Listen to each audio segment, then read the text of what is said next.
The Gravius Empire had reached the pinnacle of technological advancement in the galaxy. Their minds were enhanced by nanobots, and they had transcended biological needs. They lived through energy-based systems, having left behind anything that required physical labor. That's why the planet Earth was a complete enigma to them. How could this primitive human race, technologically backward, survive on such a complex and challenging world? Commander Vargas sent a reconnaissance team to Earth to find the answer to this question.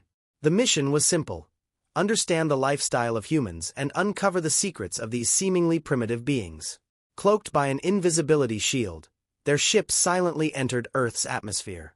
Their first stop was a modern city. Tall buildings, fast-moving vehicles, and the hustle and bustle of people everywhere. Vargas and his team tried to comprehend the logic behind this chaotic and crowded life. As Vargas watched the city's commotion, he turned to Lexor, who was standing next to him. How do they survive in such a primitive existence? They have no energy shields, no gravity motors. Everything is based entirely on physical effort. It's an incomprehensible weakness, he said. Lexor squinted his eyes, studying the humans. They're constantly running from one place to another. Everything is mechanical and slow. They could accomplish all of this in seconds with mind connections, but they have no such links. The ship moved from the city to the rural areas, observing the humans more closely. A small village emerged among the trees. People worked in the fields, harvesting by hand, living alongside animals. The humans lived a life deeply intertwined with nature. "What is this?" Vargas said, puzzled. "Why are they still working so physically hard? Cultivating the land instead of advanced synthetic food production is such an inefficient method." Lexor continued watching the people. Perhaps this is their way of survival, interacting with nature. But it eliminates their chances of becoming an advanced civilization.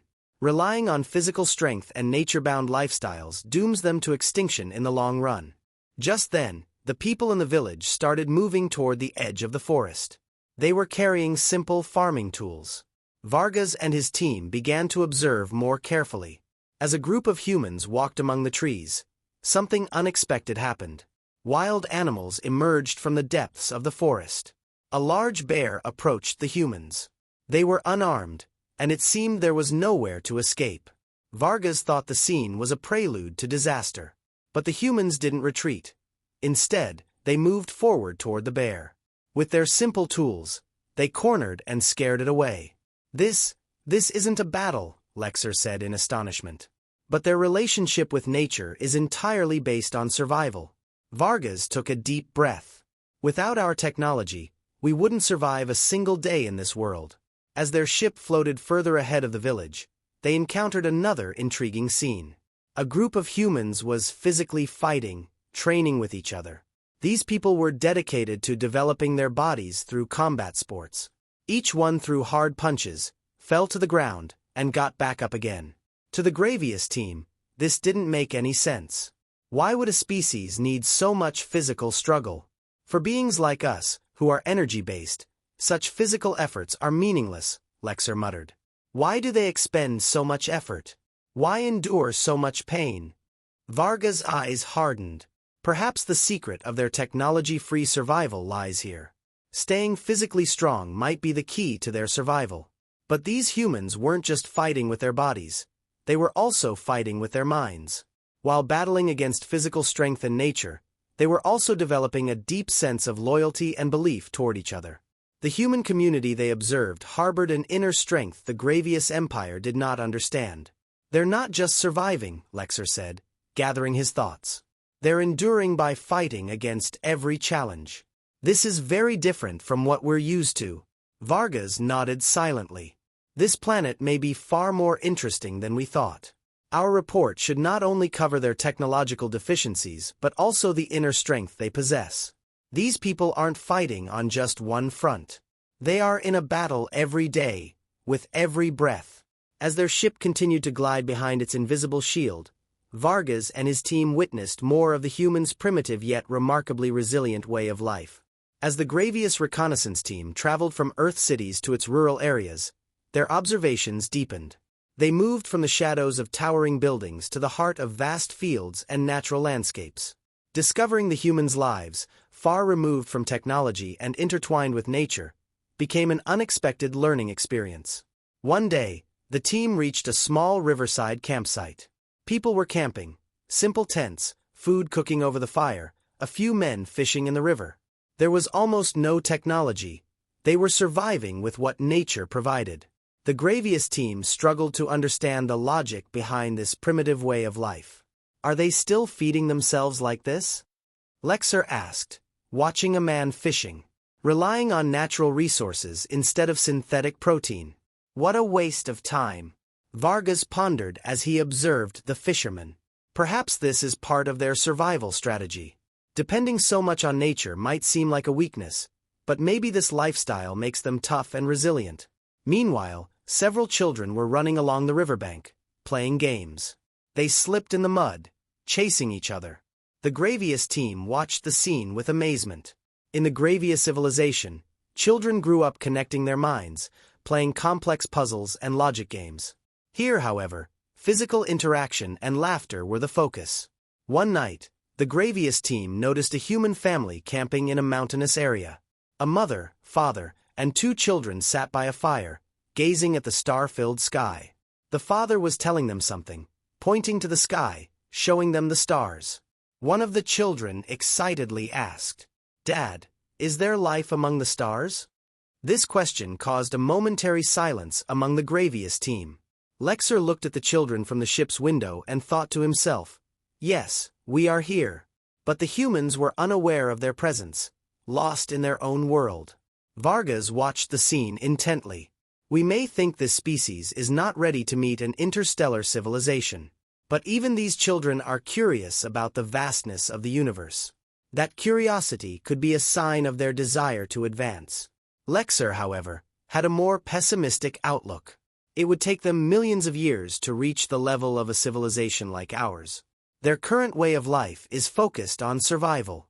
But that will never grant them the technological superiority we possess.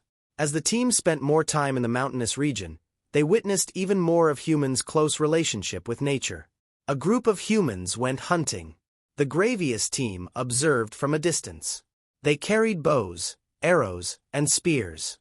Such primitive weapons were beyond the Gravius team's comprehension. In their civilization, hunting and warfare were conducted with energy weapons and technological tools. But these humans didn't shy away from facing nature head-on. One of the hunters spotted a herd of deer. Quietly, he crouched down, drew his bow, and waited. The Gravius team. The Gravius team was nearing the final days of their mission on Earth. From the cities to the countryside, they had witnessed how humans fought against nature, each other, and the challenges around them. Yet, Vargas and Lexor still couldn't fully grasp how this species managed to be so resilient. Despite their lack of advanced technology, the human way of life kept them alive. Now, the team was about to take a further step by observing a new region directly. A snow-covered mountain town. This mountain town, according to the Gravius team, was one of the most challenging places for human life. Freezing winds, constant snowfall, and harsh weather should have made survival impossible. Yet, humans had lived in this region for many years. When the Imperial ship arrived at the small town nestled between high mountains, Vargas' eyes widened in disbelief. Wooden houses, wood-burning stoves, simple modes of transportation. Once again, there was no advanced technology. But the humans seemed to live as if the harsh environment had no effect on them. The team arrived on a morning when the town was bustling with activity. People were clearing snow from roads with their hands, shoveling it off rooftops. The Gravius team was amazed that these tasks were still done manually, believing that robots could easily handle such work.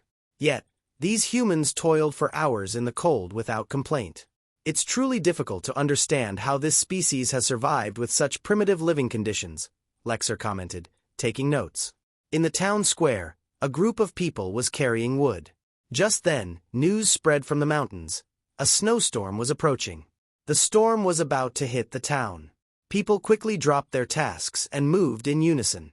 Some headed back to their homes, while others moved towards safer areas. The Gravius team realized they were about to witness how humans handled this natural disaster. The first snowflakes falling on the town heralded the incoming storm. Yet, The humans remained calm and organized. Vargas was astonished by their composure in the face of such a dangerous natural event. "There's no fear," Vargas muttered. "These people have grown accustomed to even the harshest aspects of nature." The storm intensified. Fierce winds howled through the town, shaking the rooftops of some houses.